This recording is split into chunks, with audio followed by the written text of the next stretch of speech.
Hi, Augustine. I'm Chase. Hi, Chase. I'm your nurse today. I understand you're in to learn a little bit more about your hypermagnesemia and what you can do to treat it.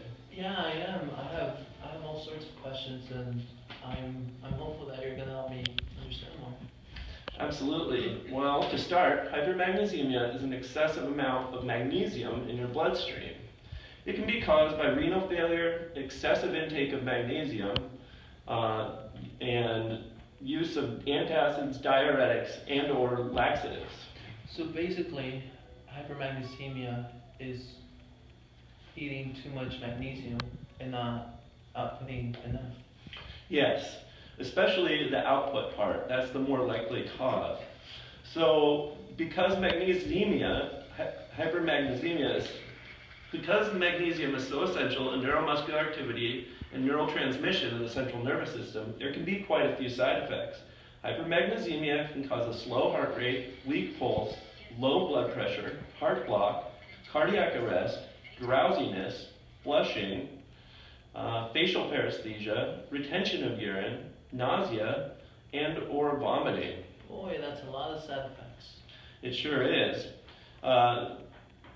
The deep tendon reflex test that we did earlier showed that you had diminished reflexes. It's really indicative of hypermagnesemia.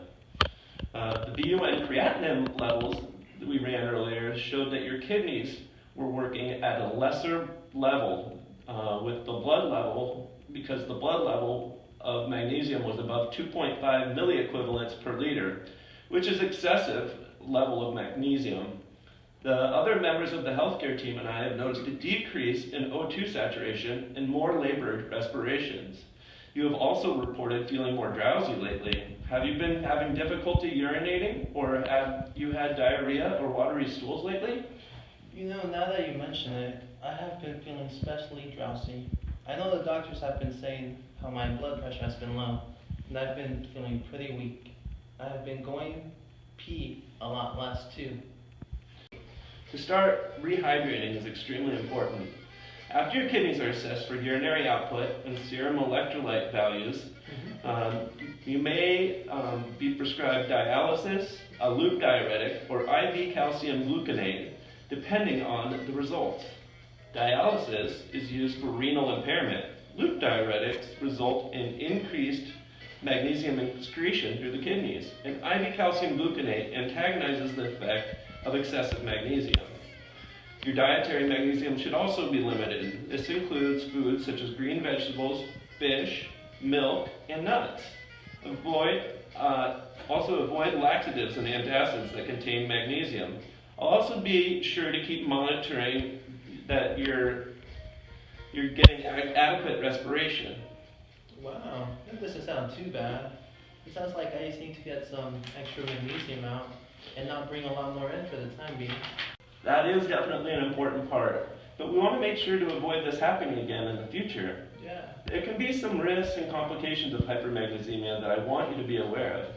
There is a sedative effect on your neuromuscular system, which, as we discussed earlier, can cause a loss or diminishing of deep tendon reflexes.